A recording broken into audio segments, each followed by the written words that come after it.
मुद्रास्फीति किसे कहते हैं? आज का टॉपिक है मुद्रास्फीति, इन्फ्लेशन। महंगाई किसे कहा जाता है? सामान्य भाषा में इसे क्या कहते हैं? महंगाई। सामान्य भाषा में इसे क्या कहा जाता है? महंगाई। मुद्रास्फीति से क्या मतलब है? ठीक है ना, इसमें पॉइंट करते हुए हम लोग चलेंगे। ठीक है ना, इसमें लिख लीजिएगा। मुद्रास्फीति का सामान्य आशय महंगाई से है। आशय महंगाई से है। जो महंगाई होती है क्या कहते हैं? मुद्रास्फीति। मुद्रास्फीति में वस्तु का या वस्तु की कीमत बढ़ती है और मुद्रा का मूल्य कम होता है। और मुद्रा का मूल्य कम होता है।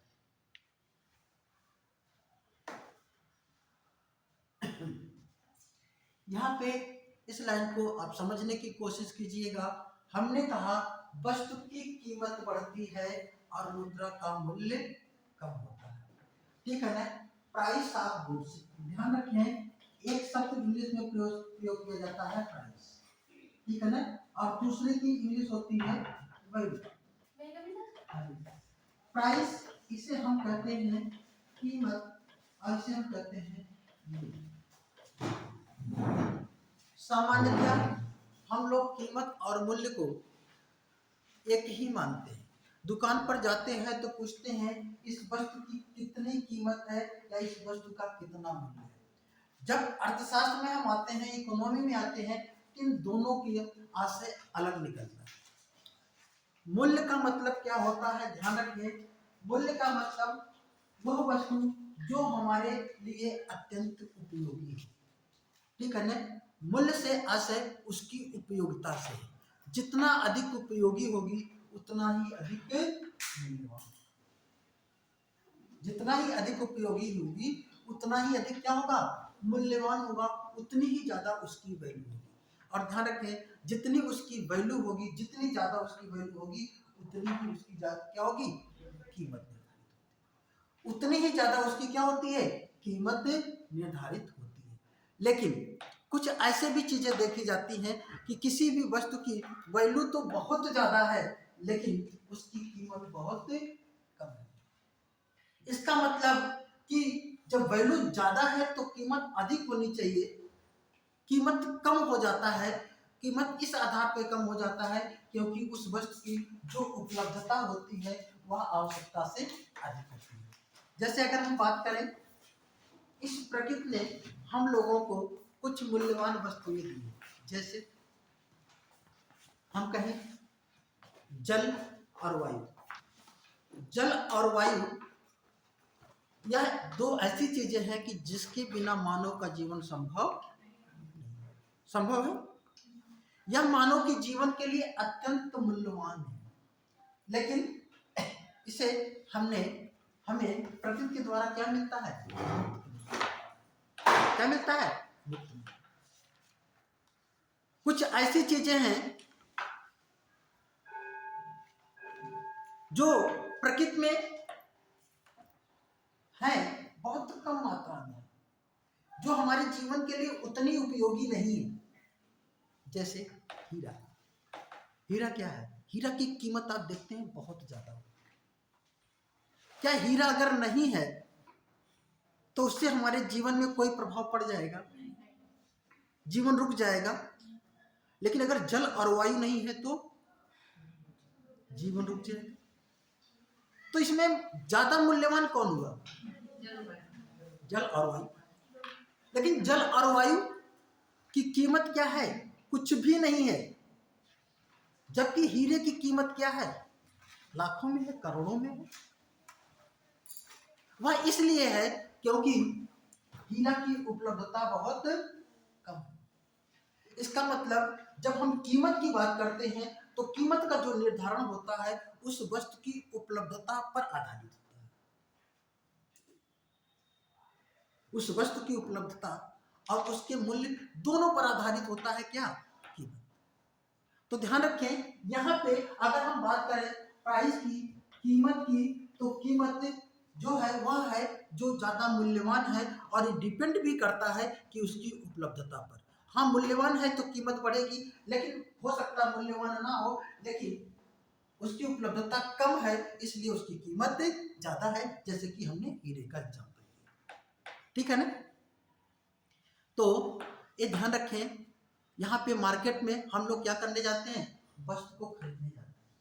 वस्तु को खरीदने जाते हैं और वस्तु महंगी होती है। महंगी क्यों होती जाती है? क्यों?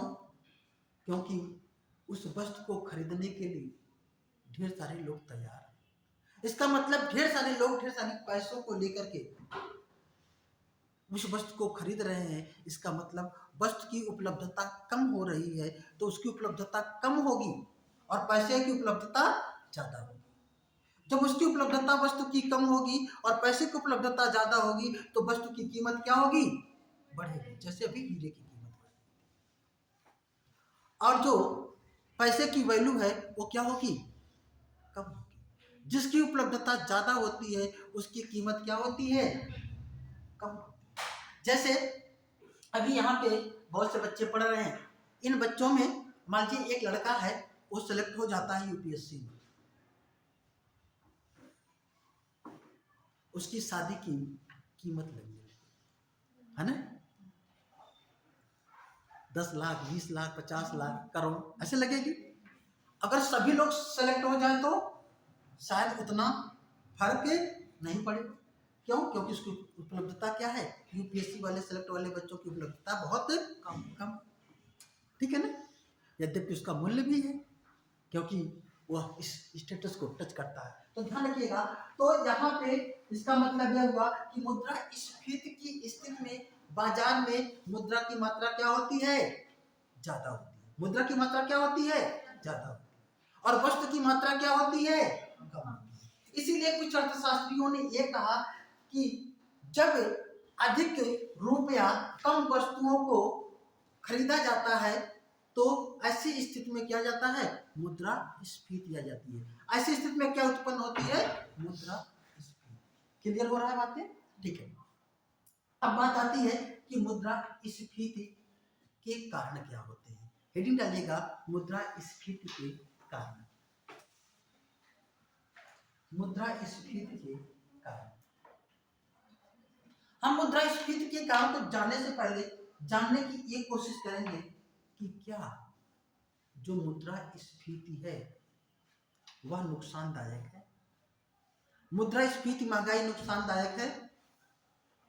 बोलिए भाई, सब लोग बोले महंगाई नुकसानदायक है। सब लोग सहमत हैं? हम कहते हैं महंगाई नुकसानदायक नहीं है। कैसे नहीं नुकसानदायक है? जब मुद्रास्फीति होती है महंगाई बढ़ती है। क्या होता है? मुद्रास्फीति होती है अर्थात महंगाई बढ़ती है तो चीजें देखने को मिलता है कि जो उत्पादन करता है उसको वस्तुओं का अधिक मूल्य मिलता है, तो क्या करता है? उत्पादन करने के लिए प्रोत्साहित होता है। तो मुद्रास्फीति से एक प्रभाव दिखाई देता है उत्पादन में। उत्पादन में क्या होती है बेटा? उत्पादन में क्या हुई? अगर उत्पादन में वृद्धि हो रही है इसका मतलब क्या होगा? ध्यान रखिए, दूसरा जो इसका इफेक्ट पड़ेगा, रोजगार में वृद्धि होगी। किसमें बेटा? रोजगार में क्या होगी? वृद्धि। इसका मतलब लोगों को ज्यादा काम करने के लिए मिलेगा। क्यों? इसको ध्यान रखिएगा, कहीं पे कॉपी में बनाते रहा करो, ठीक है ना? जरूरी नहीं कि हम लिखाएं तभी लिखो, अपनी एक्टिविटी करते रहा करो, ध्यान से हमारी बातों को सुना करो, ठीक है ना? हम ज्यादा इसलिए समझाते हैं क्योंकि ये लॉजिकल चीजें हैं, यही से एग्जाम में क्वेश्चन आता है। क्वेश्चन यही आता है मुद्रास्फीति की स्थिति में मुद्रा का मूल्य में क्या होता है, तो मुद्रा का मूल्य कम हो जाता है। ठीक है ना। तो इस चीज को ध्यान रखिएगा। तो मुद्रास्फीति से क्या इम्पैक्ट आता है, उत्पादन में वृद्धि होती है, रोजगार में वृद्धि होगी, इसका मतलब बेरोजगारी में क्या होगी, बेरोजगारी में कमी। अगर रोजगार बढ़ रहा है, उत्पादन बढ़ रहा है, बेरोजगारी कम हो रही है, तो लोगों की आय कम होगी कि बढ़ेगी, बढ़ेगी। आय में क्या होगी, वृद्धि होगी। आय में वृद्धि होगी। अगर आय में वृद्धि होगी तो लोग क्या करेंगे, उपभोग कम करेंगे कि ज्यादा करेंगे, तेजी से बोलो, क्या करेंगे, ज्यादा करेंगे। इसका मतलब क्या होगा, उपभोग में क्या होगी बेटा, वृद्धि। अगर उपभोग में वृद्धि होगी तो बाजार में वस्तुओं की मांग क्या होगी, घटेगी कि बढ़ेगी, बढ़ेगी। तो क्या होगा, मांग में वृद्धि होगी। वृद्धि होगी। और अगर मांग में, वस्तु की मांग में वृद्धि होगी तो वस्तु सस्ती होगी कि महंगी होगी, क्या होगी, महंगी होगी। इसका मतलब मुद्रास्फीति है, मुद्रास्फीति आएगी। अगर इस चीज को हम देखें तो मुद्रास्फीति से तो बहुत फायदे हैं, रोजगार में वृद्धि हो रही, उत्पादन में वृद्धि हो रही है, रोजगार में वृद्धि हो रही है, बेरोजगारी कम हो रही है, आय में वृद्धि हो रही है, लोग खुशहाल हो रहे हैं, लोग उपभोग कर पा रहे हैं, जो वस्तुएं नहीं कंजप्शन कर पाते थे अब कंजप्शन कर ले रहे हैं, डिमांड कर रहे हैं, मार्केट में चहल पहल हो रही है। तो क्या मुद्रास्फीति नुकसानदायक है, बताइए, मुद्रास्फीति नुकसानदायक है नहीं।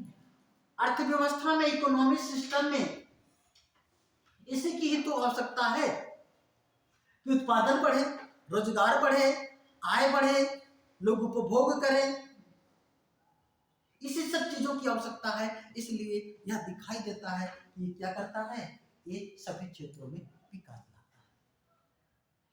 तो क्या मुद्रास्फीति बढ़ा देनी चाहिए, महंगाई कर देनी चाहिए, मुद्रास्फीति जहां पे एक तरफ सकारात्मक जो है पहलुओं पर बल देता है, वहीं दूसरी तरफ एक समस्या भी उत्पन्न करता है। हमारे देश में जो गरीबी का प्रतिशत है वर्तमान में सरकारी आंकड़ों के अनुसार कितना है, 21-22%। कितनी है, 21-22%। अलग अलग लोगों के अनुसार देश में गरीबी अलग अलग है, क्योंकि उसके पैमाने मानक अलग अलग है। विश्व बैंक कहता है कि कोई ऐसा व्यक्ति जो एक दिन में 1.35, एक दशमलव नहीं, वो तो एशिया विकास बैंक, विश्व बैंक कहता है कि कोई भी व्यक्ति एक दिन में $2.5 से कम आय प्राप्त करता है तो वह क्या है, निर्धन है। एशिया विकास बैंक कहता है कोई $1.35 से कम आय प्राप्त करता है तो वह निर्धन है। भारत में बताया गया है कि कोई व्यक्ति जो ग्रामीण क्षेत्रों में रहते हुए 676 रुपए और शहरी क्षेत्रों में रहते हुए 900 रुपए के लगभग खर्च कर लेता है तो वह निर्धन है नहीं। ये हमारे यहाँ निर्धनता का पैमाना, तो अलग अलग तरीके से अलग अलग निर्धन है। बहरहाल अगर महंगाई होगी तो नो डाउट कि जो गरीब व्यक्ति है उस गरीब व्यक्ति के जो है खाने पीने की समस्याएं बढ़ जाएंगी, ठीक है ना। इन क्षेत्रों में तो विकास होगा नो डाउट, लेकिन जो गरीब तबका है उसके लिए एक समस्या खड़ी हो जाएगी, उसकी दाल रोटी नहीं चल पाएगी, उसकी दाल और भी पतली हो जाएगी। तो हम एक प्रशासनिक अधिकारी होने के कारण, संवेदनशील पोस्ट पे होने के कारण हम कभी भी मुद्रास्फीति का समर्थन नहीं करेंगे। लेकिन हाँ, ये बातें जरूर हैं कि मुद्रास्फीति होनी चाहिए लेकिन वह नियंत्रण में। एक अर्थशास्त्रियों का यह मानना है कि मुद्रास्फीति महंगाई अगर 2 से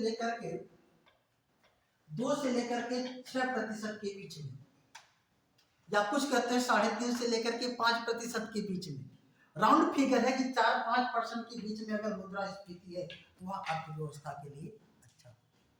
ठीक है ना। 2 से 4% के बीच में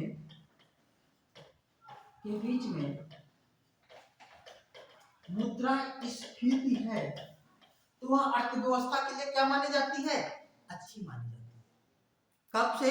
2 से 4%, 6%। ठीक है ना। इसका मतलब कुछ अर्थशास्त्री कहते हैं कि 3.5 से 5 के बीच में, तो कहीं 3.5 से 5 हो या 2 से 6 हो, जो भी है एक आदर्श माना जाता है कि इतना अगर होगा तो अर्थव्यवस्था में अच्छा है। इतना मतलब कि थोड़ा सा महंगाई होगी, ठीक है ना, इससे क्या होगा, अर्थव्यवस्था में कई सकारात्मक पहलू दिखाई देंगे, सब लोग प्रमोट होंगे और इससे जो व्यक्ति, गरीब व्यक्ति है, उसके ऊपर असर तो पड़ेगा लेकिन थोड़ा सा असर पड़ेगा, उसको वो क्या कर पाएगा, सहन कर पाएगा। इसलिए मुद्रास्फीति अर्थव्यवस्था में होना आवश्यक है क्योंकि यह एक प्रेरक का काम करता है। तो मुद्रास्फीति से नुकसान क्या है, नुकसान हमने बता दिया। तो मुद्रास्फीति कहते किसे हैं? अब अगर हम ये कहें किसी भी अर्थव्यवस्था में महंगाई या मुद्रास्फीति 5 या 6% से अधिक है तो हम मुद्रास्फीति कहेंगे, और उससे कम है तो मुद्रास्फीति नहीं। ठीक है ना। चलिए, तो पहले तो हम देख लें मुद्रास्फीति के कारण। हेडिंग डालिएगा मुद्रास्फीति के कारण। मुद्रास्फीति के कारण, मुद्रास्फीति के क्या क्या कारण, ठीक है ना। पहला लिख लीजिएगा, आय में वृद्धि। पहला कारण हो सकता है कि आय में वृद्धि। दूसरा कारण जनसंख्या में वृद्धि। जनसंख्या में वृद्धि।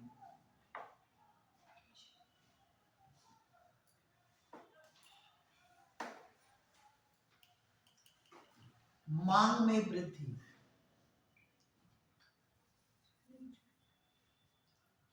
वस्तु की क्या है, मांग में वृद्धि। विज्ञापन प्रभाव यहां पे भी काम करता है, मांग को बढ़ा देता है। विज्ञापन। प्रदर्शन प्रभाव,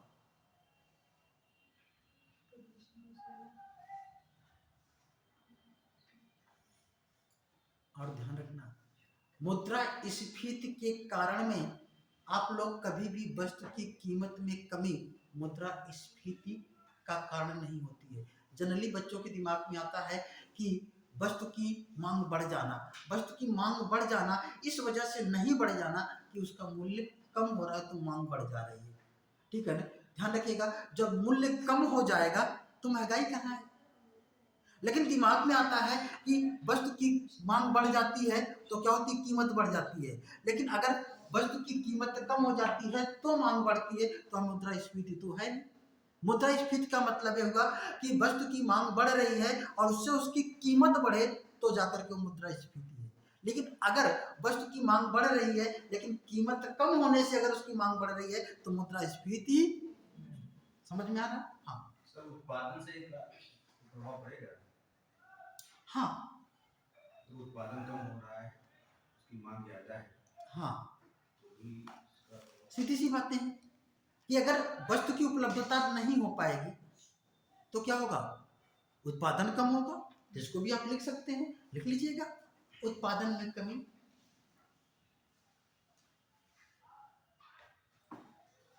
उत्पादन में कमी। अगला लिख लीजिएगा, वस्तु के उत्पादन लागत में वृद्धि।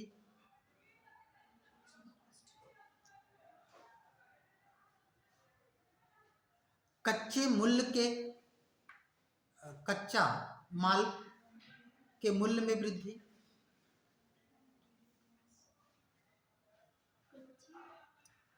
कच्चे माल के मूल्य में वृद्धि।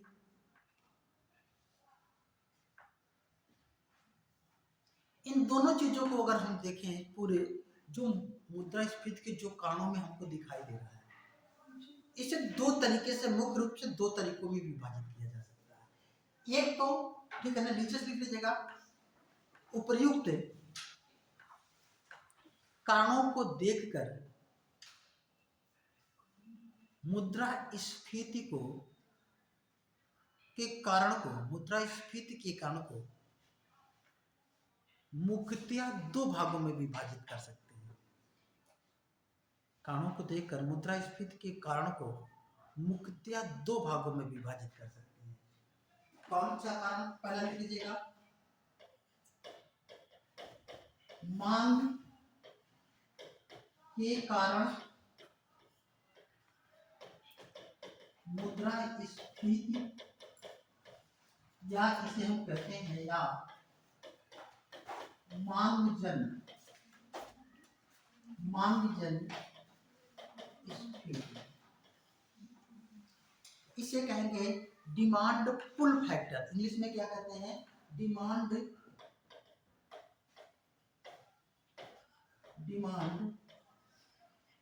पुल फैक्टर। मतलब जहां पे ऐसा कोई कार्य जो क्या कर रहा है, मांग में वृद्धि कर रहा है। भाई आय में वृद्धि हो रही तब भी मांग में वृद्धि, जनसंख्या में वृद्धि हो रही तब भी मांग में वृद्धि, प्रदर्शन प्रभाव हो रहा तब भी तो मांग में वृद्धि, विज्ञापन हो रहा तब भी तो मांग में वृद्धि। इसका मतलब ये सभी जो कारण है वो क्या है, मांग को बढ़ा रहे हैं। मांग के कारण क्या हो रही है, उसकी महंगाई बढ़ रही है। दूसरा कारण हम देख सकते हैं, हाँ, मांगजन्य स्फीति, इंग्लिश में कहते हैं डिमांड पुल फैक्टर। दूसरा है लागत जन्य स्फीति। क्या है बेटा? लागत जन्य स्फीति। इसे कहते हैं कास्ट पुश फैक्टर, है ना, कास्ट पुश फैक्टर, है ना, लागत जन्य स्फीति, कास्ट पुश फैक्टर। ध्यान रखिएगा, लागत का मतलब वस्तु के उत्पादन की लागत बढ़ जाए, या कच्चा तेल है उसकी कीमत बढ़ जाए, या कच्चा माल है उसकी कीमत बढ़ जाए। उसकी अगर कीमत बढ़ जाएगी तो उसके उत्पादन की लागत बढ़ जाएगी। अब मान लीजिए ये पेन है, अब इस पेन को अभी बनाने में 10 रुपए का खर्चा आ रहा था, तो इसकी कीमत कम से कम 10 रुपए निर्धारित होती थी। अब इसकी कीमत क्या है, इसको बनाने में 15 रुपए का खर्च आएगा, तो इसकी कीमत कम से कम 15 रुपए निर्धारित होगी। होगा कि नहीं? तो मुख्य रूप से दो फैक्टर काम करते हैं। एक तो मांग फैक्टर काम करता है, मांग के कारण मुद्रास्फीति, और दूसरा क्या है, लागत जन्य स्फीति, या लागत के कारण जो है मुद्रास्फीति, तो उसे हम क्या कहते हैं, लागत जन्य स्फीति। ठीक है ना? यहाँ पे दो कारण है, ध्यान रखिएगा।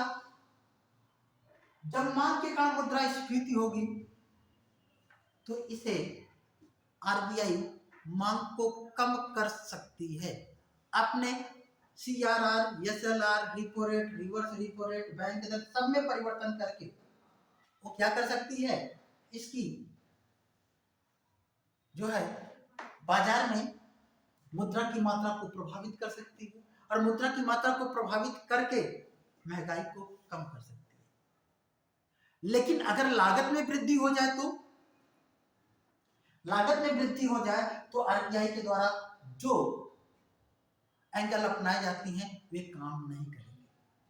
2013 में हमने आपको बताया था कि हमारे देश में महंगाई बहुत चरम पर पहुंच रही थी।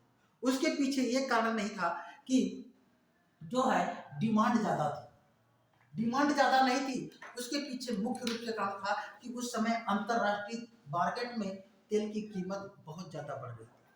जब आपको मालूम है कि भारत क्या करता है, लगभग 70 से 80% तेल का आयात करता है ना।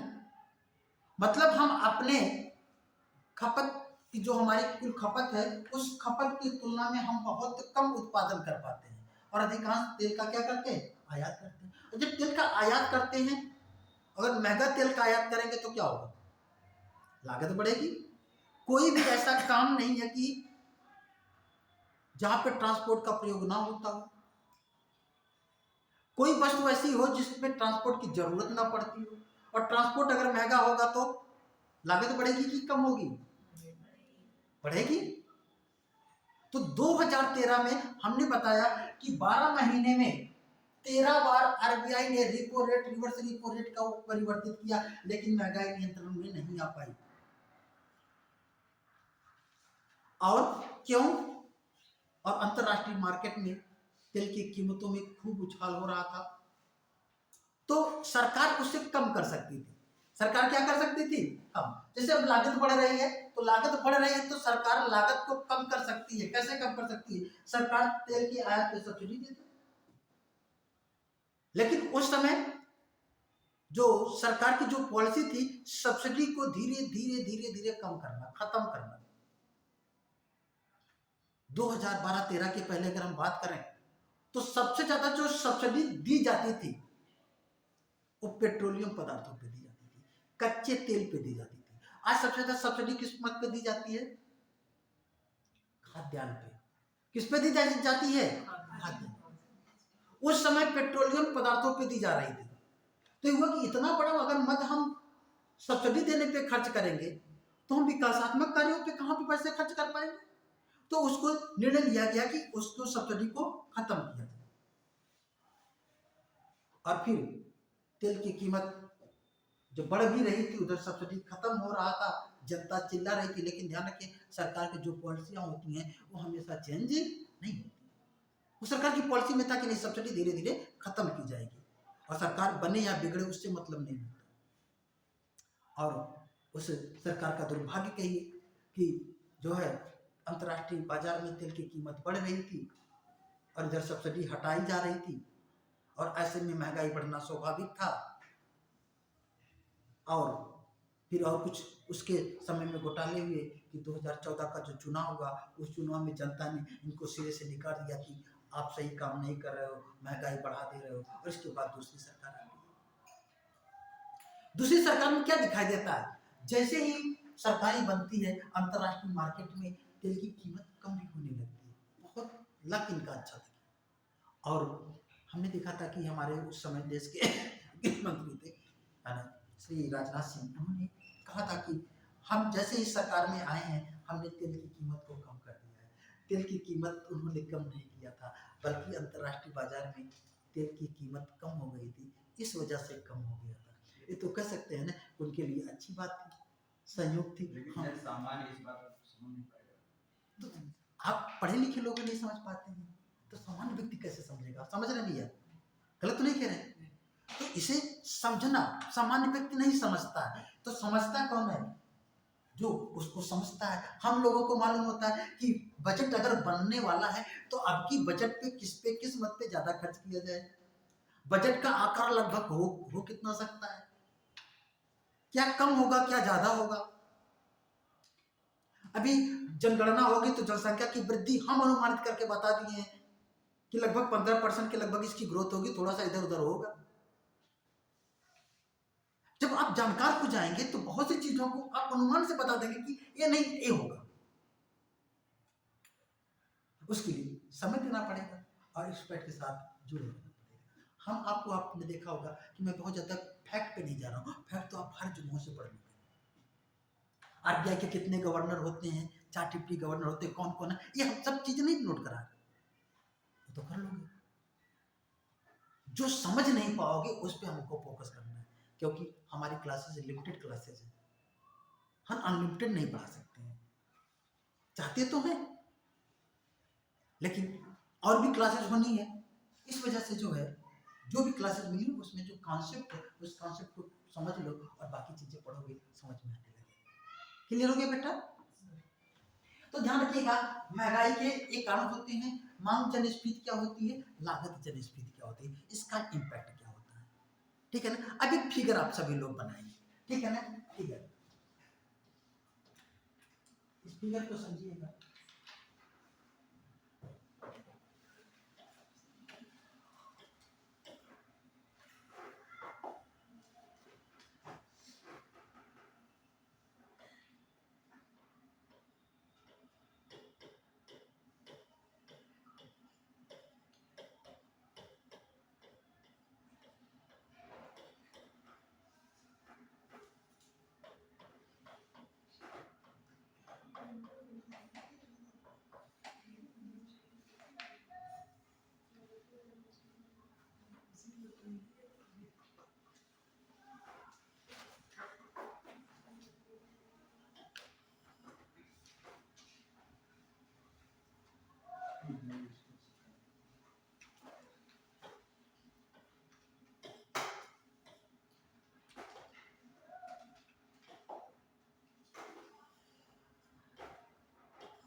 कोशिश कीजिएगा, ठीक है। ये होता है, इसे कहते हैं इसे कहते हैं रिफ्लेशन। इसे कहते हैं डिफ्लेशन।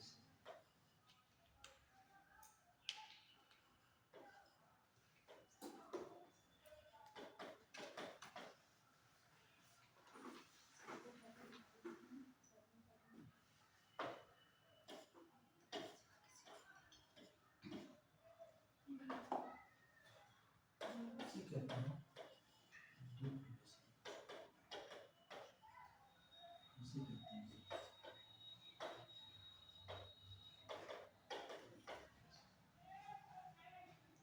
इसे हम लोग हिंदी में कहते हैं मुद्रास्फीति। इसे हम कहते हैं अस्फीति। इसे हम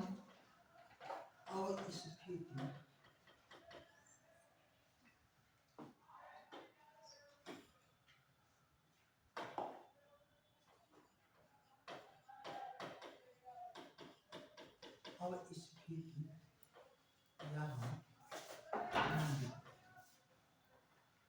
इसे क्या कहते हैं? इसे कहते हैं अपस्फीति। क्या कहते हैं? अपस्फीति।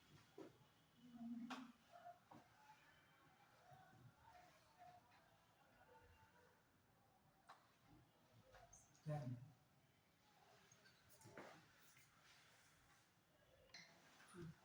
अरे चालू मदद करवा रहे चालू करिए। हो रहा है। सर पढ़ाई चालू हो गया। चलिए ठीक है, अब इस चीज को समझिएगा, ठीक है ना। इसको हम लोग देखते हैं ये क्या होता है, रिप्लेशन। ठीक है ना बेटा, ध्यान रखिएगा, है ना। इस चीज को थोड़ा सा फिगर को मैं फिर से लेता हूँ, इसको थोड़ा सा ज्यादा बन गया, ठीक है ना। यहाँ से हम ले लेते हैं यहाँ,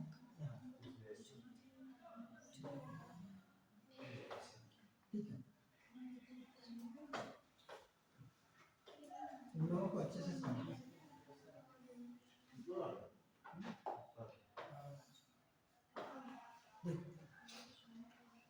होता क्या है, अच्छे से समझिएगा इस चीज को। हमने बताया कि 0 से 5 के बीच में अगर मुद्रास्फीति है तो यह महंगाई, लेकिन अगर 5 से ऊपर आ रहा है तो यह क्या कहलाएगा? इन्फ्लेशन। यह है मुद्रास्फीति। जब 5 से ऊपर हो जाए, 6, 7, 8, 9, 10, 11, 12, 13, 14, 15 जो भी बढ़ता जाए वो क्या है? वह है इन्फ्लेशन, ठीक है ना। जब महंगाई होगी, इन्फ्लेशन होगा, तो उस महंगाई को कम करने का भी प्रयास किया जाएगा। सरकार के ऊपर, आरबीआई, दोनों के ऊपर नैतिक दबाव बनेगा, और जब दोनों के ऊपर नैतिक दबाव बनेगा तो आरबीआई और सरकार दोनों मुद्रास्फीति को कम करने का प्रयास करेंगे, दोनों करेंगे। क्योंकि मान लीजिए आरबीआई तो मांग जन्य को कम कर सकता है और सरकार क्या कर सकती है? लागत जन्य को करेगी। अब दोनों ने अनुमान लगाया कि महंगाई को क्या कर दिया जाए? कम कर दिया जाए। अब कम करने के लिए आरबीआई ने repo rate, reverse repo, CRR, SLR में क्या किया?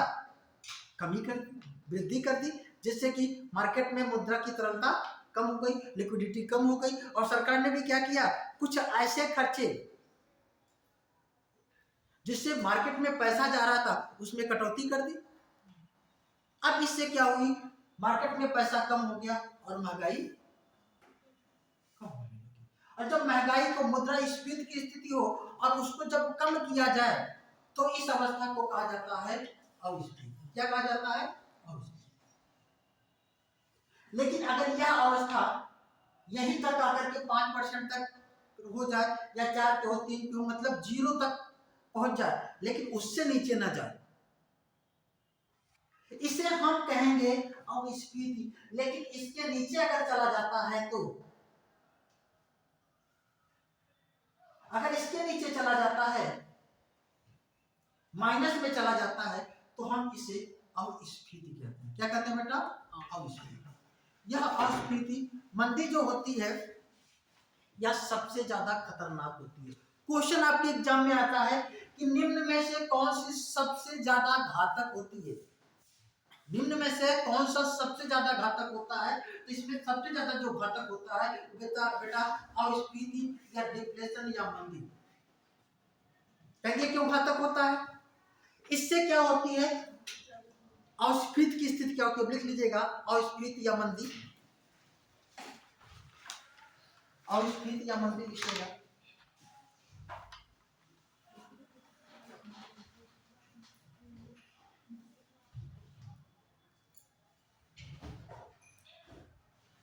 ठीक है, इसमें लिखिएगा अस्फीति की स्थिति में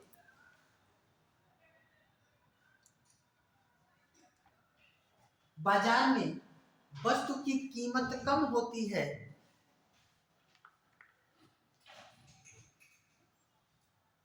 फिर भी उसकी मांग नहीं की जाती।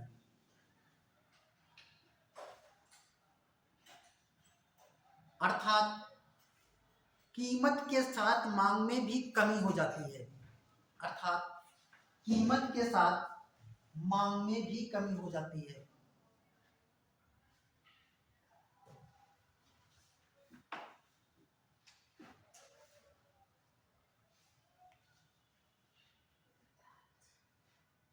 कीमत के साथ क्या हो जाएगी, मांग में भी कमी हो जाती है। ठीक है, अच्छा अगर हम मांग में अगर कमी हो गई तो क्या होगा, सीधी सी बात है। जैसे आपने मुद्रास्फीति की स्थिति में लाभ देखे थे, वैसे यहाँ पे क्या देखेंगे, नुकसान। यहाँ पे मांग में कमी होगी और स्फीति होगी तो उत्पादन ज्यादा होगा कि कम होगा। सब लोग बोलेंगे उत्पादन क्या होगा, सब लोग बोले तेजी से, हम नहीं सुनते हैं, कम सुनाई देता है। उत्पादन क्या होगा, उत्पादन कम, उत्पादन कम होगा तो रोजगार में क्या होगी, कमी आएगी।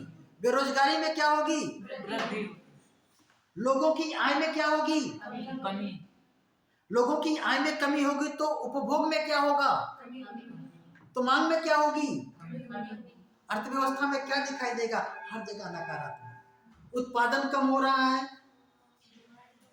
रोजगार में कमी हो जा रही है, बेरोजगारी बढ़ रही है, लोगों की आय कम हो रही है, उपभोग कम हो रहा है, मांग कम हो रहा है, तो क्या होगा, तो अर्थव्यवस्था धीरे धीरे एक ऐसी कुचक्र में फंस जाएगी जहां से निकलना मुश्किल होगा। और ध्यान रखिएगा इसी ही अवस्था को अवसाद भी कहते हैं। क्या कहते हैं, अवसाद।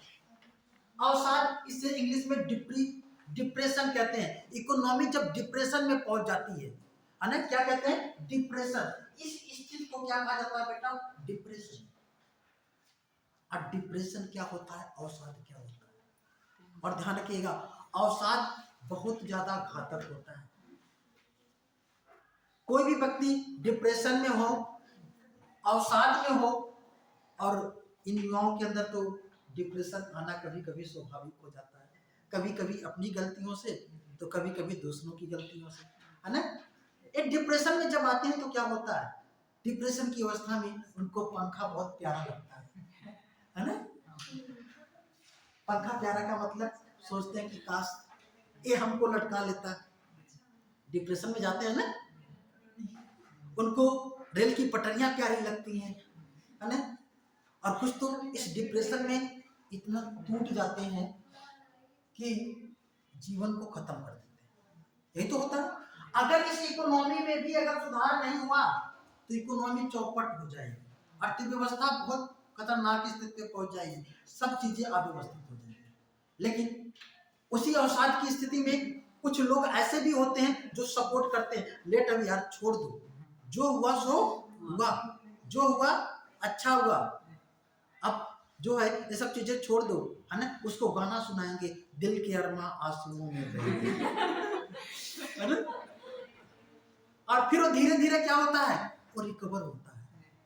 रिकवर होकर के, ठीक है ना, यहाँ पे भी आप देखेंगे, यहाँ पे भी क्या होता है, इकोनॉमी अवस्था में यहाँ पे अवसाद हुआ, अवसाद के बाद क्या हो सकता है, इसमें फिर रिकवरी हो सकती है। इसी को हम कहते हैं रिफ्लेशन। जब अर्थव्यवस्था में मुद्रा स्फीति के बाद अस्फीति आती है, डिफ्लेशन आता है, इस डिफ्लेशन के बाद फिर ऐसे आर्थिक सुधार किए जाते हैं जिसमें लोगों की आय नहीं बढ़ रही है तो बेरोजगारी भत्ता बांट दिया जाता है, लोगों की आय को बढ़ा दिया जाता है, जिसको हमने बताया था प्रभावी मांग, याद होगा, है ना, ये कर दिया जाता है। तो फिर क्या होगी, अर्थव्यवस्था फिर धीरे धीरे सुधार में आती है। इस अवस्था को कहते हैं रिफ्लेशन। और ये रिफ्लेशन जब होगा तो फिर यहाँ पे जीरो पे पहुंचेगा, ये 5 तक पहुंच जाए तो ठीक है, लेकिन अगर इसके ऊपर जाने लगे तो रोकने की आवश्यकता होगी। तो ध्यान रखिएगा, अर्थव्यवस्था में ये हमेशा उतार और चढ़ाव लगे रहेगा, ठीक है ना। तो अब ध्यान रखिएगा, एक क्लियर हो गया सब, बताने की जरूरत, लिखाने की जरूरत तो नहीं है। चलिए अब हेडिंग डालिएगा मुद्रा स्फीति। हाँ चलिए, हमने बताया कि जब 5 से ऊपर हो तो इसे क्या कहते हैं, इन्फ्लेशन। और यहाँ पे जब उसे कम किया जाता है तो इसे क्या कहते हैं, अस्फीति। अच्छा, कौन करता है, सरकार और लेकिन अगर यही अस्फीति, हमने यहाँ पे 2 बार लिखा है, यही जब नीचे आती है तो इसको कुछ लोग अस्फीति कहते हैं, कुछ लोग मंदी। दरअसल में ध्यान रखिए, बात केवल लोगों की है। जब यहाँ पे महंगाई बढ़ रही थी तो सत्ता पक्ष कह रहा था महंगाई नहीं है, और विपक्ष कह रहा था कि महंगाई है, महंगाई है, महंगाई है। और जब यहाँ से महंगाई कम होने लगी तो सत्ता पक्ष कहेगा कि हम महंगाई कम कर रहे हैं, और विपक्ष कहेगा कि तो मंदी आ गई। क्या आ गई, मंदी। ये कहेगा डिप्लेशन आ गया, जो विपक्ष कहेगा क्या गया, डिप्लेशन, डिप्लेशन। और ये क्या कहेगा, नहीं हम डिसइंफ्लेशन की स्थिति में हमारी इकोनॉमी। ये कहेगा कि अस्फीति है, ये भी कहेगा कि अस्फीति है। शब्दों पे समझिएगा, इंग्लिश शब्द आपको ज्यादा इसको क्लियरिफिकेशन करेंगे। एक अगर डिसइंफ्लेशन मतलब कम किया जा रहा है, और एक यानी डिप्लेशन मतलब बहुत ज्यादा माइनस में चलेगा। अब यहाँ पे विपक्ष कहेगा कि बहुत खतरनाक स्थिति है, हम डिप्लेशन में है, सत्ता पक्ष कहेगा कि नहीं हम किसमें है, डिसइंफ्लेशन में है। और यहाँ पे क्या कहेगा विपक्ष, डिसइंफ्लेशन में, सत्ता पक्ष कहेगा कि नहीं डिप्लेशन में। मतलब यहाँ तक तो सत्ता पक्ष सही था, और यहाँ पे सत्ता पक्ष क्या हो जाएगा, कमजोर हो जाएगा, क्योंकि सरकार ये बताने की कोशिश करती है कि नहीं हम क्या है, अच्छी स्थिति में है, हम एकदम प्रैक्टिकली इसको बोल रहे हैं, ठीक है। अब यहाँ पे जब अर्थव्यवस्था एकदम माइनस में हो तो सुधारात्मक फिर किया जाएगा, सुधार किया जाएगा, तो फिर क्या होगा, उसमें धीरे धीरे आगे बढ़ेगा। इसे हम कहते हैं रिफ्लेशन। क्या कहते हैं बेटा, रिफ्लेशन, ठीक है ना। इसे हम कहते हैं अपस्फीति। क्या कहते हैं, अपस्फीति। इसमें सबसे ज्यादा खतरनाक कौन होती है, रिफ्लेशन। ये सबसे ज्यादा खतरनाक होती है, ठीक, क्लियर, फिर समझाएं, हो गया। चलिए अब हेडिंग डालिएगा मुद्रा स्फीति के प्रभाव, मुद्रा स्फीति के प्रभाव।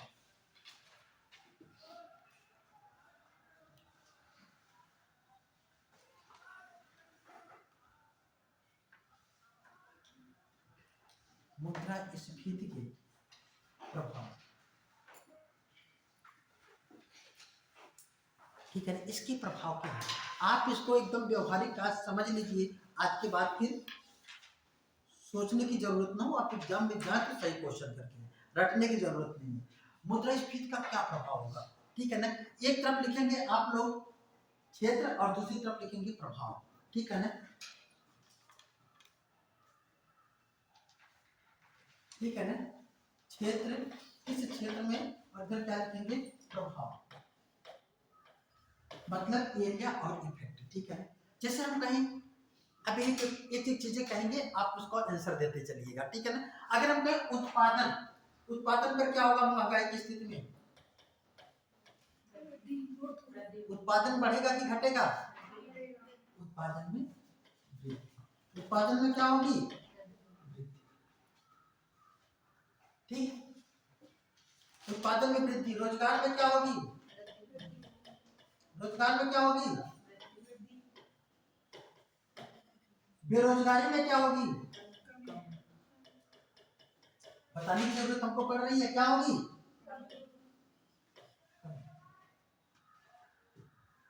आय में क्या होगी? क्या होगी? उपभोग में क्या होगा? क्या होगा? मांग में क्या होगी? क्या होगी?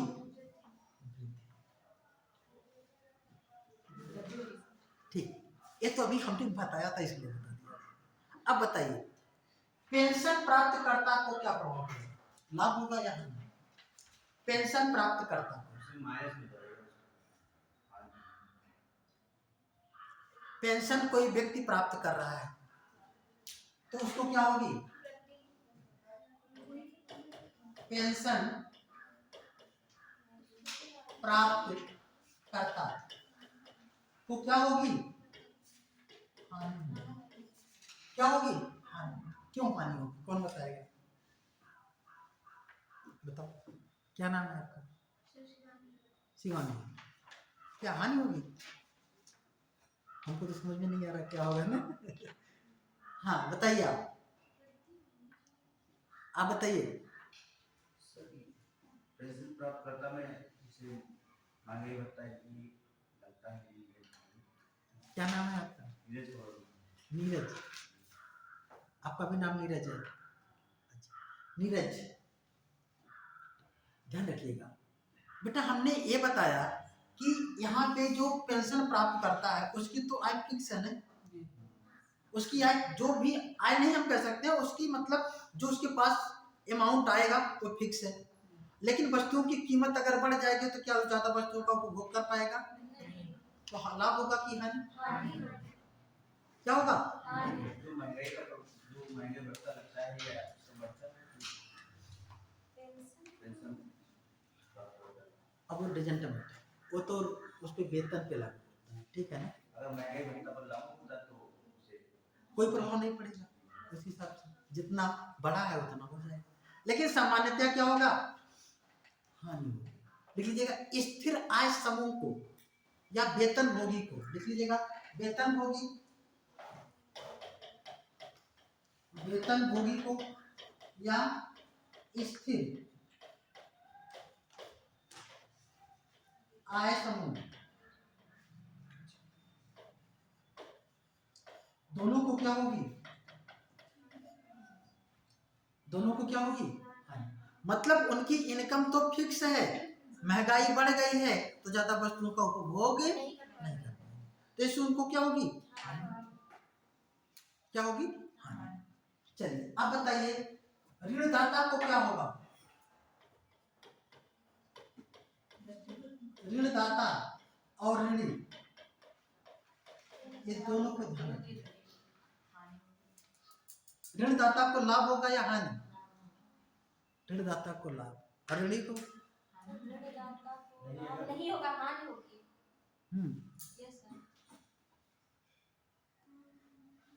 क्या नाम है तुम्हारा?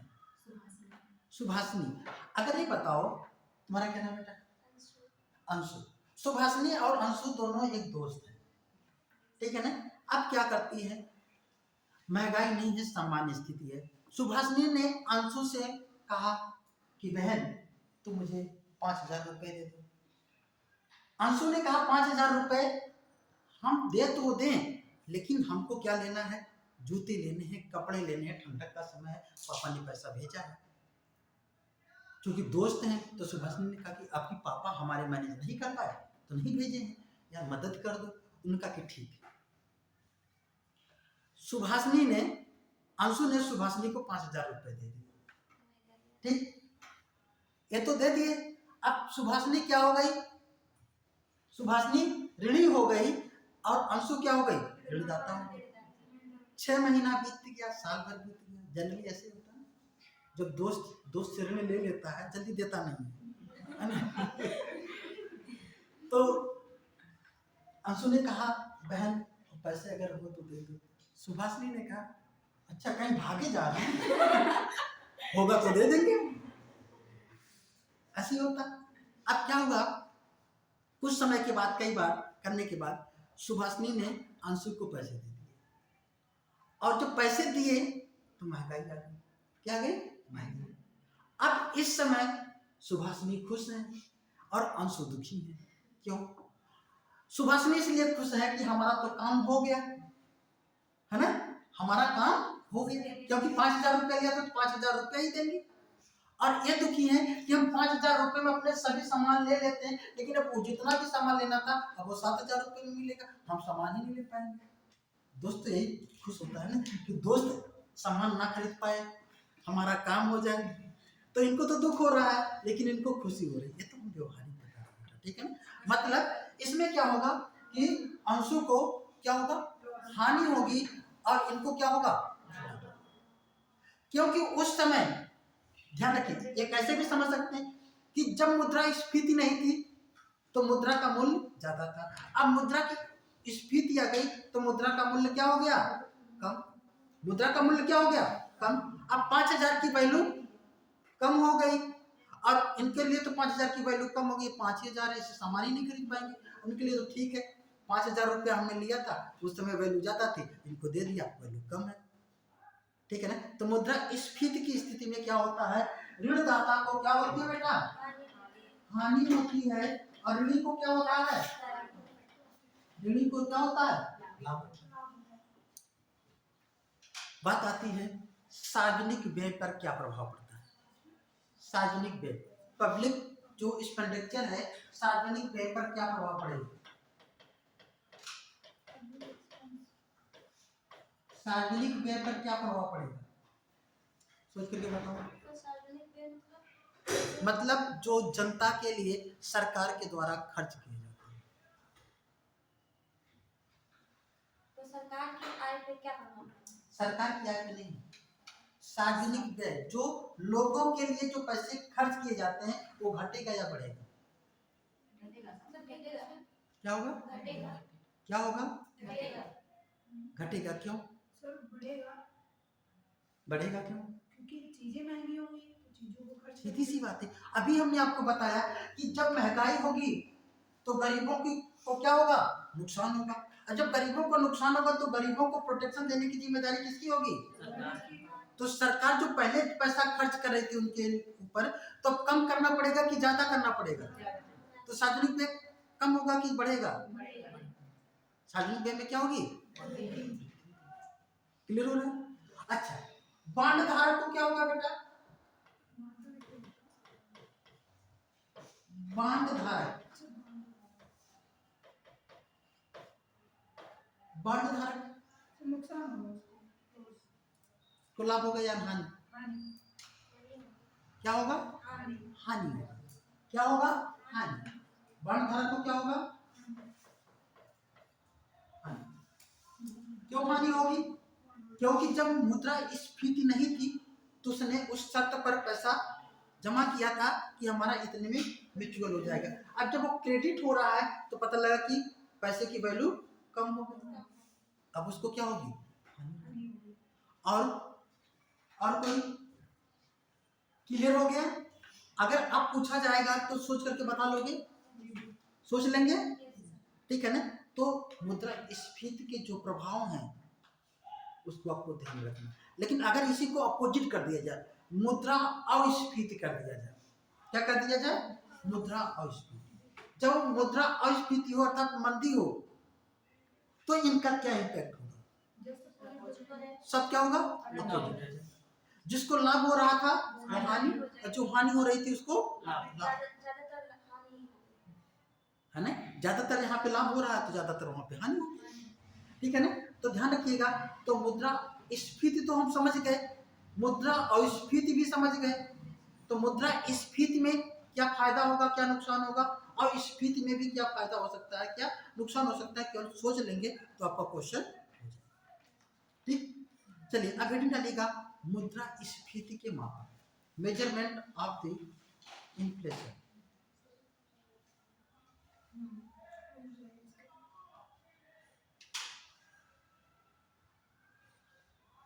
अच्छा, मुद्रास्फीति के मापक से पहले एक चीज यहाँ पे एक शब्द और बोलना चाहेंगे बेटा। एक शब्द का प्रयोग किया जाता है स्टेगफ्लेशन, ये बहुत बार पूछा गया है। स्टेगफ्लेशन, ये क्या होता है लिख लीजिएगा, स्टेगफ्लेशन लिखिएगा। जब अर्थव्यवस्था में एक क्षेत्र में मुद्रास्फीति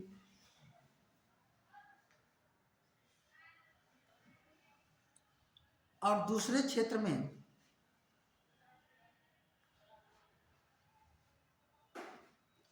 अस्फीति पाई जाए तो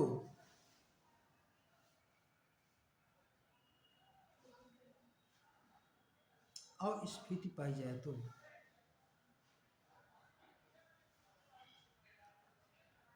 स्टैगफ्लेशन कहा जाता है।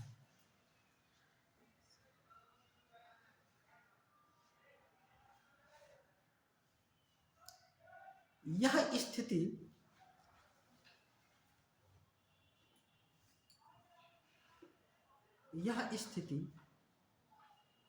विकासशील देशों में पाई जाती है। This situation found in the developing country, यह स्थिति विकासशील देशों में पाई जाती है।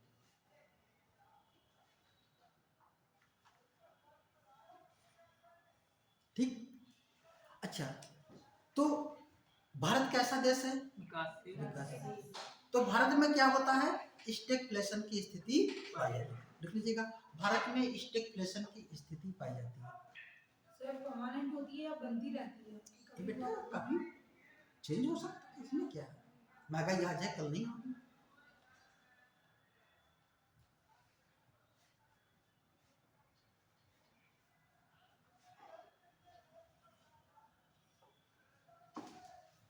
ठीक, क्लियर हो गया। भारत में कैसे क्या पाया जाता है? ना तो डिफ्लेशन ना तो डिसइंफ्लेशन, बल्कि क्या है? स्टैगफ्लेशन की स्थिति पाई जाती है। ठीक है ना, अलग अलग सेक्टरों में इसे आप देख सकते हो, महसूस कर सकते हैं। ठीक है ना, चलिए जैसे अब देखें, हम भारत की ही बात करें, कोई एक ऐसा क्षेत्र जहाँ पे खूब महंगाई बढ़ रही है और दूसरा क्षेत्र जहाँ पे मंदी हो, ठीक है ना, तो ऐसी स्थिति को हम क्या कहेंगे? स्टैगफ्लेशन। चलिए अब आ जाइए, हम लोग देख लेते हैं, इसको खत्म कर लिया जाए, है ना। मुद्रास्फीति के मापक, पहले ये डालिएगा, है ना, मेजरमेंट ऑफ द इन्फ्लेशन, मुद्रास्फीति के मापक। पहला लिखिएगा थोक मूल्य सूचकांक, होलसेल प्राइस इंडेक्स, थोक मूल्य सूचकांक, होलसेल प्राइस इंडेक्स, इसे हम कहेंगे WPI, होलसेल प्राइस इंडेक्स, है ना, थोक मूल्य सूचकांक। लिखिएगा, इस सूचकांक को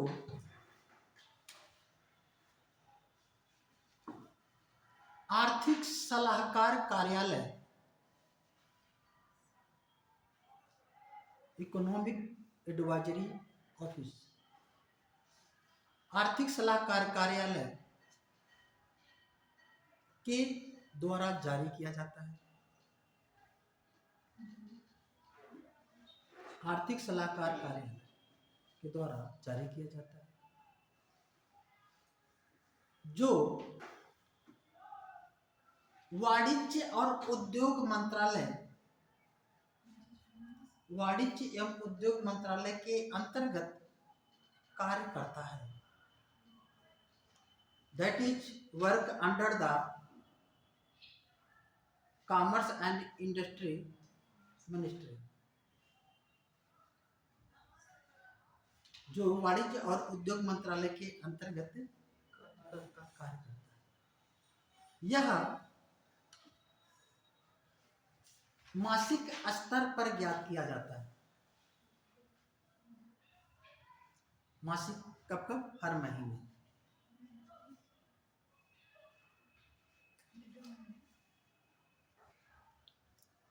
मासिक स्तर पर ज्ञात किया जाता है।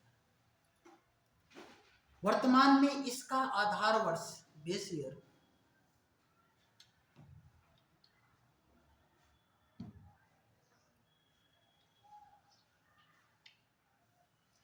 2011-12 है।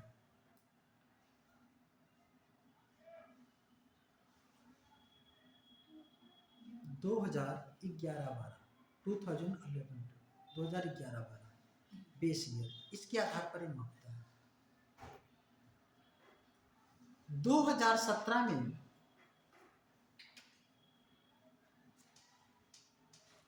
इस सूचकांक में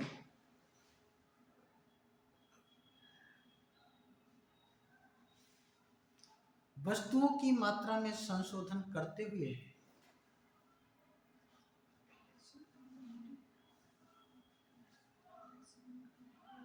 वर्तमान में कुल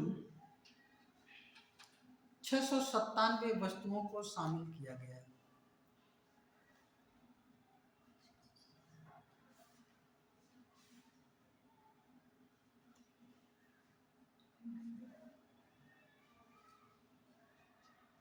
कितने वस्तुओं को?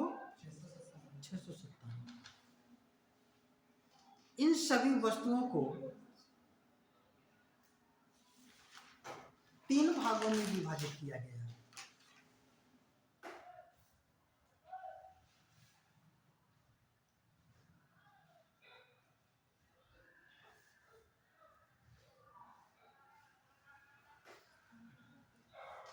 प्राथमिक वस्तुएं,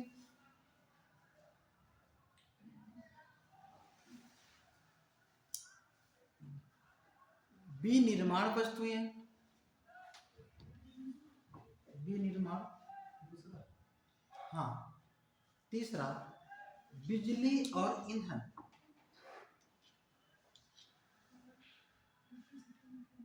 बिजली और ईंधन।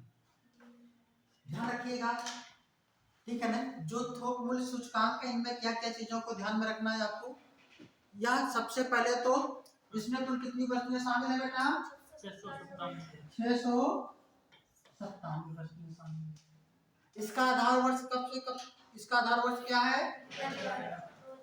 2011 और 12।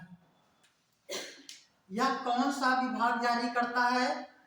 आर्थिक सलाहकार कार्यालय। कौन जारी करता है? आर्थिक सलाहकार कार्यालय। आर्थिक सलाहकार कार्यालय जो विभाग है वह किसके अंतर्गत कार्य करता है? वाणिज्य और उद्योग मंत्रालय। यदि ये पूछा जाए कि किसके द्वारा जारी किया जाता है और विभाग ना दे, मंत्रालय दे दे, तो वाणिज्य और उद्योग मंत्रालय के द्वारा। ठीक है, इसमें हमने बताया कुल कितने वस्तुएं शामिल हैं? 697।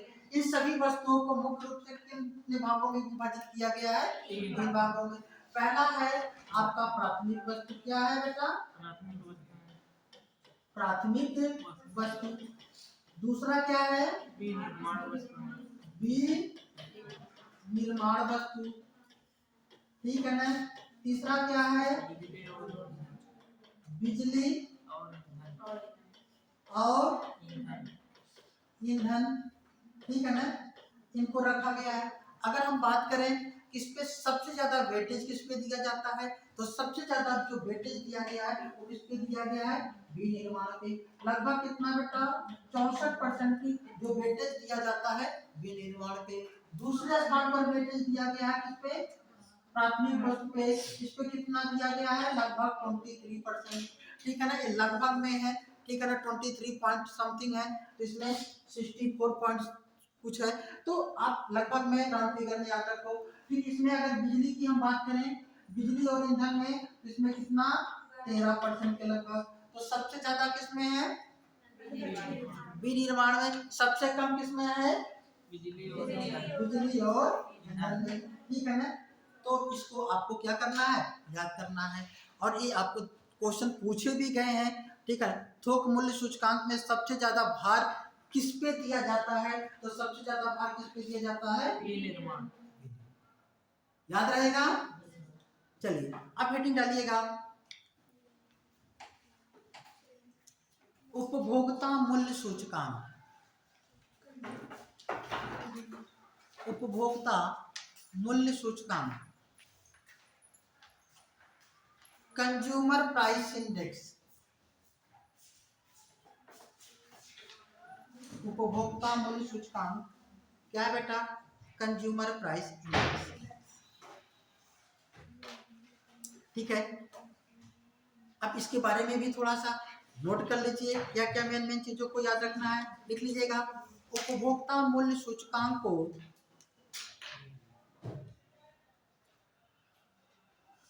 राष्ट्रीय सांख्यिकीय कार्यालय, उपभोक्ता मूल्य सूचकांक को राष्ट्रीय सांख्यिकीय कार्यालय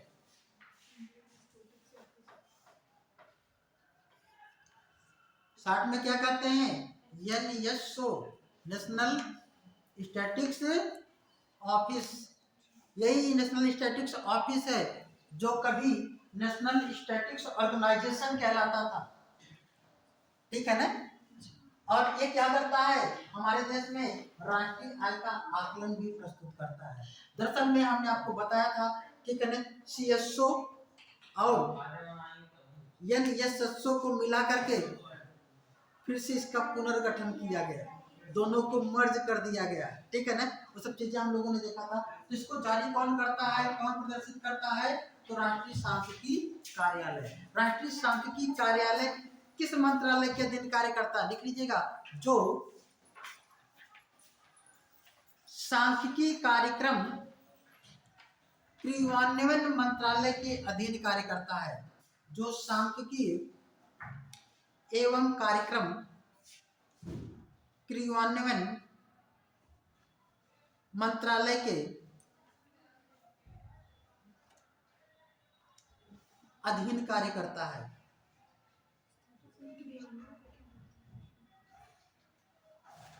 क्रियान्वयन एग्जीक्यूटिव कर सकते हैं उसको, ठीक है ना, क्रियान्वयन मंत्रालय के अधीन कार्य करता है, ठीक है ना।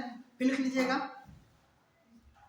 इसमें कुल 908 वस्तुएं शामिल हैं। कितनी, 908 वस्तुएं।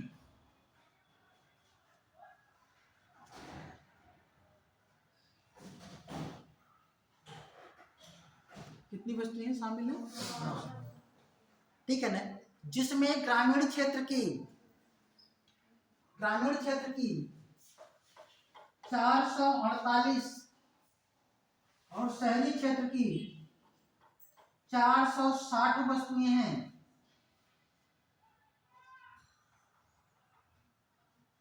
कितनी, 460 वस्तुएं,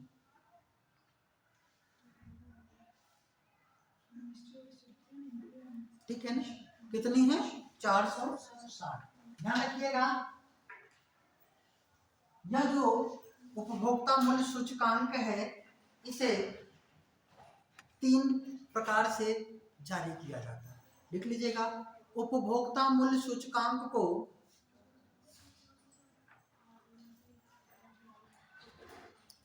तीन प्रकार से जारी किया जाता है।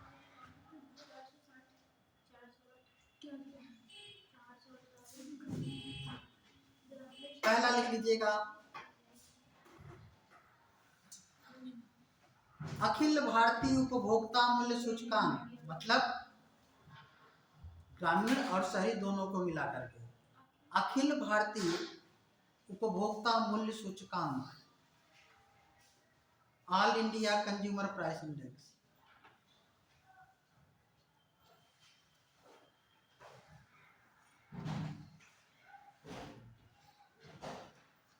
ऑल इंडिया कंज्यूमर प्राइस लिख लीजिएगा। इसे ग्रामीण और शहरी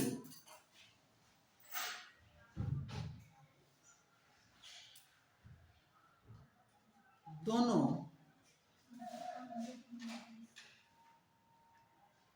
उपभोक्ताओं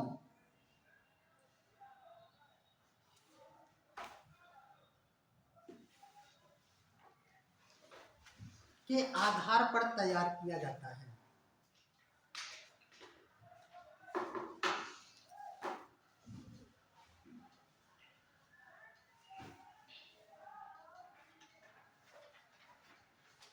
दूसरा लिख लीजिएगा, ग्रामीण उपभोक्ता सूचकांक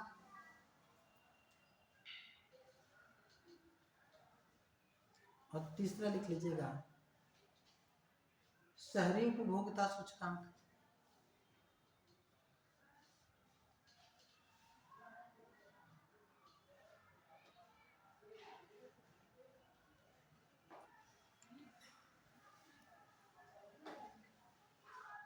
ठीक है ना, ध्यान रखिएगा। इसका अगर जो आधार वर्ष माना जाता है, ध्यान रखें, जब इसको प्रेजेंट किया जाता है तो जो तुलना की जाती है वो 2012 से की जाती है। यद्यपि जब इसे बताया जाता है तो प्रत्येक माह ये बताया जाता है पिछले माह के आधार पर।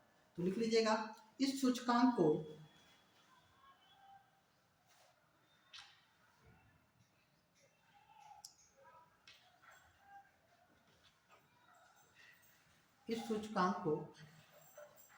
चालू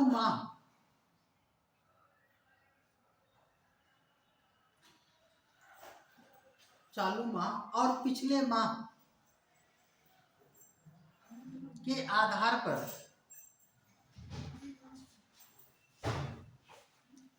प्रदर्शित किया जाता है कि कितना घटा कितना बढ़ा।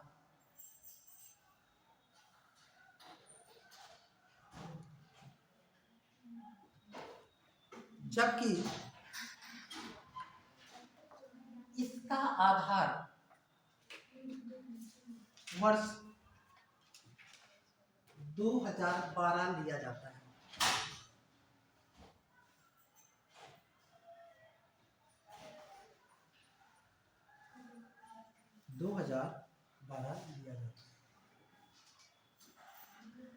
ठीक है, दूसरी लाइन से देखिएगा, उपभोक्ता मूल्य सूचकांक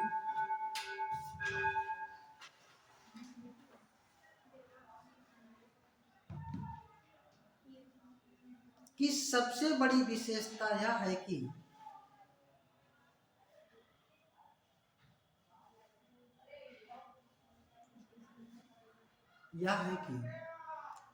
इसमें सेवा वर्ग की वस्तुओं को भी शामिल किया जाता है। सेवा वर्ग की वस्तुओं,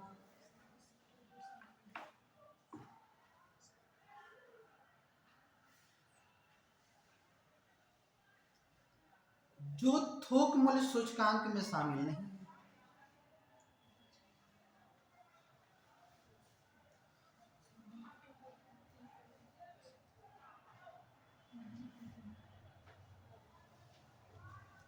सेवा वर्ग की वस्तुएं क्या होती हैं?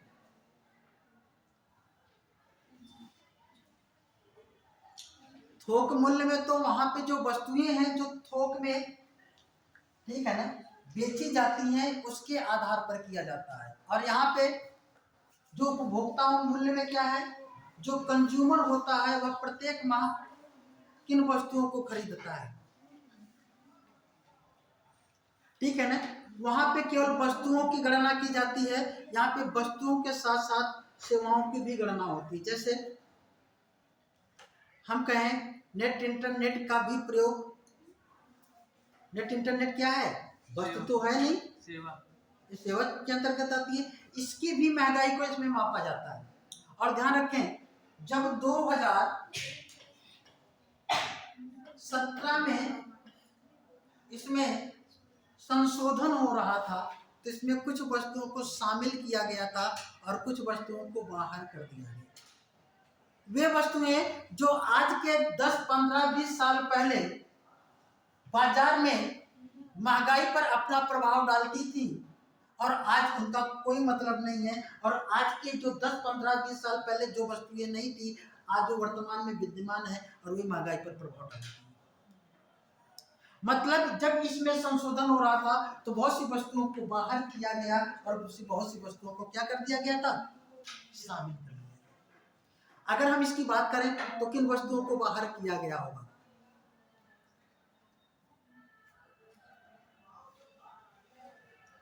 कौन सी ऐसी वस्तुएं हैं जो उपभोक्ता मूल्य सूचकांक में बाहर कर दी गई होंगी? सीधी सी बात है, जिसकी प्रासंगिकता आज नहीं है। जैसे बीसीआर, बीसीआर का नाम सुना आप लोगों ने? पहले उसे शामिल किया जाता था, अब वो शामिल नहीं किया।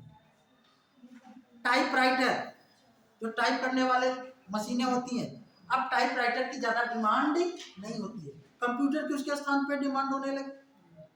मतलब इन वस्तुओं की ये जैसी वस्तुएं, जैसे टेप है, कैसेट है, वो सभी आज केवल देखने के लिए, कुछ बच्चे तो देखे भी नहीं हो शायद, है ना? देखा है बीसीआर? देखा है? नहीं देखा, इधर देखो तो नहीं देखे हैं, ठीक है ना।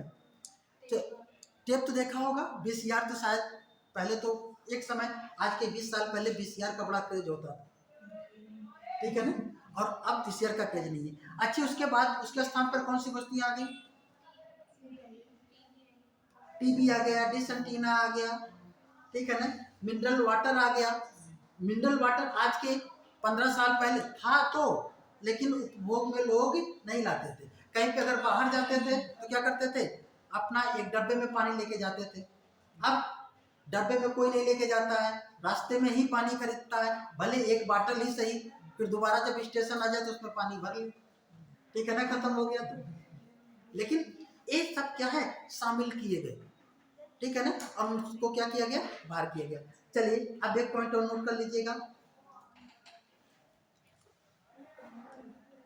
भारत में अगर हम कहें मुद्रास्फीति की क्या स्थिति है,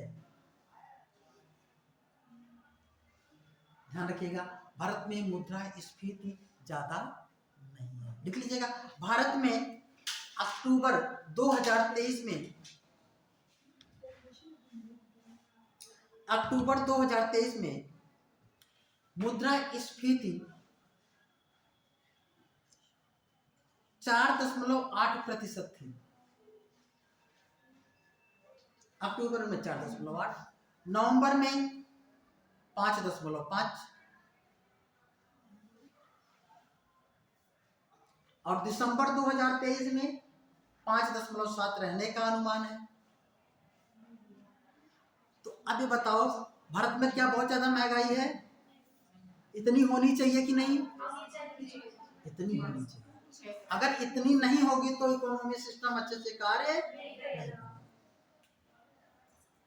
तो आज आप लोगों ने देखा मुद्रास्फीति क्या होती है, मुद्रास्फीति के क्या कारण होते हैं, मुद्रास्फीति का क्या प्रभाव होता है, उसके क्या मापक होते हैं।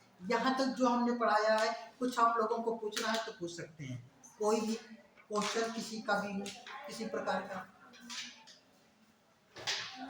किसी को नहीं पूछना है तो टॉपिक आज यहाँ पे समाप्त कर दिया जाता है, ठीक है ना। मुझे 2 to 6% जो बताया गया है कि ये बेनिफिशियल होता है, ये किस तरह से किया होगा? 2 to